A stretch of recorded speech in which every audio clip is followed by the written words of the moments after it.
Mesdames, Messieurs, chers amis, nous commémorons ce 17 octobre 2020 le 59e anniversaire de la manifestation pacifique du 17 octobre 1961 pour rendre hommage aux victimes du racisme d'État et de la répression policière aveugle qui a eu lieu ce jour.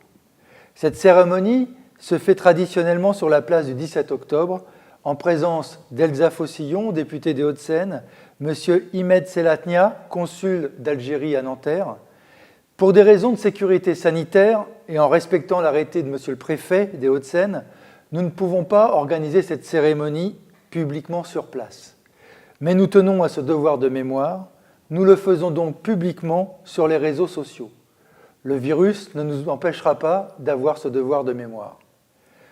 Ce 17 octobre 1961, dans un contexte critique de la guerre d'Algérie, des Algériennes et des Algériens sortent manifester pacifiquement pour le droit à l'indépendance, répondant ainsi à l'appel du Front de libération nationale. Ce 17 octobre 1961, ces manifestants pour la paix sont victimes d'une sanglante répression organisée par Maurice Papon, préfet de police de Paris. Pourquoi manifestaient-ils ? La communauté algérienne subissait un couvre-feu discriminatoire, leur interdisant de circuler dans les rues après 20 heures, interdit de se réunir, de se déplacer, bref, interdit d'être libre, alors que ce couvre-feu ne s'appliquait pas à la population française. Les manifestants ont décidé de braver l'interdiction pour exprimer avant tout une exigence de dignité, d'égalité et la volonté d'indépendance en Algérie. Ce soir d'octobre, une répression sanglante et ciblée se déchaîne et se poursuit jusqu'au 20 octobre. 12 000 arrestations massives, des noyades, la torture frappent aveuglement les Algériens de Paris et de sa banlieue. Le Palais des Sports, le Parc des Expositions de Vincennes et le Stade de Coubertin deviennent des terrains de torture d'une police déchaînée. Bilan, au moins 200 morts et 400 disparus. La police, aux ordres de Papon, traque l'arabe avec une férocité sans nom à Paris, en banlieue et dans les bouches de métro. 59 ans plus tard, Gennevilliers se souvient et rend hommage à ces Algériennes et Algériens afin que ces actes restent à jamais gravés dans la mémoire collective. Sur la stèle commémorative de Gennevilliers, on trouve les noms des victimes dont les corps ont été retrouvés à Gennevilliers ou au bord de la Seine. Cette liste ne peut être malheureusement qu'incomplète, mais elle permet de mettre des noms sur des victimes algériennes pour leurs familles et pour toutes les victimes restées anonymes. Aujourd'hui, au nom de la municipalité, nos pensées sont tournées vers M. Achour Boussouf, M. Ahmed Chouarab, M. Ali Guerra, M.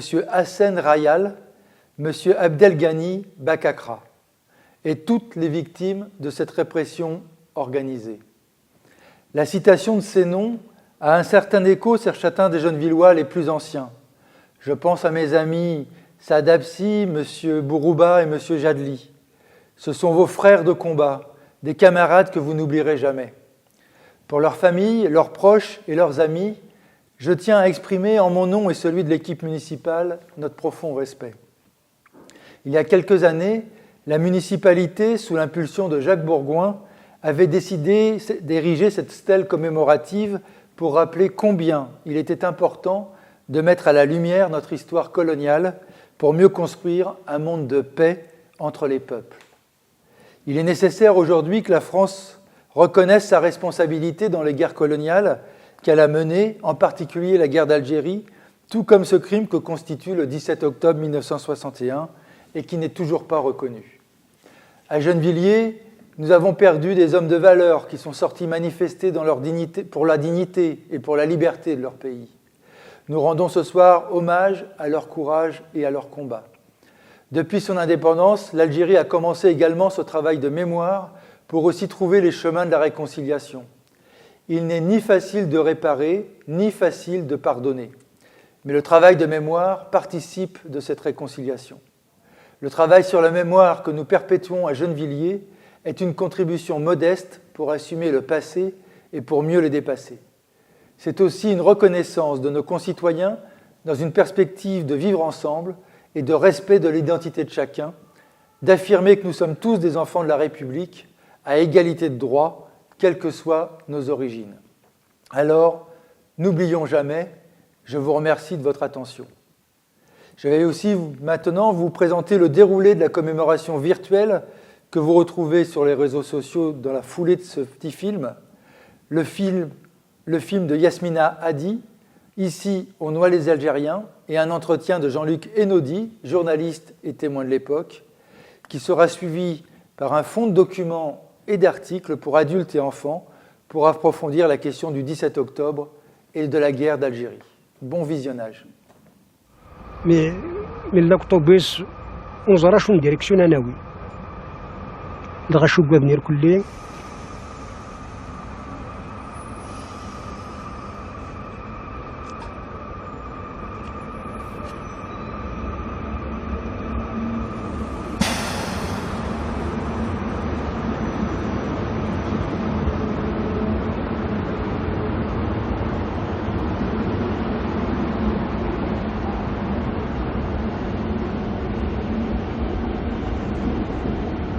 J'ai traversé 2 avenues et après j'ai fait quelques pas, je suis rentré dans un boulevard qui s'appelle boulevard Pereire et je regardais, je marchais en sens pour voir les véhicules qui venaient en face de moi pour ne pas que je tombe à nouveau devant un panier à salade. Et tellement il pleuvait, puis un petit virage comme ça, j'avais la tête baissée et tout d'un coup j'entends « Stop, en voilà un ». Je redresse ma tête, c'était un panier à salade qui était plein d'Algériens.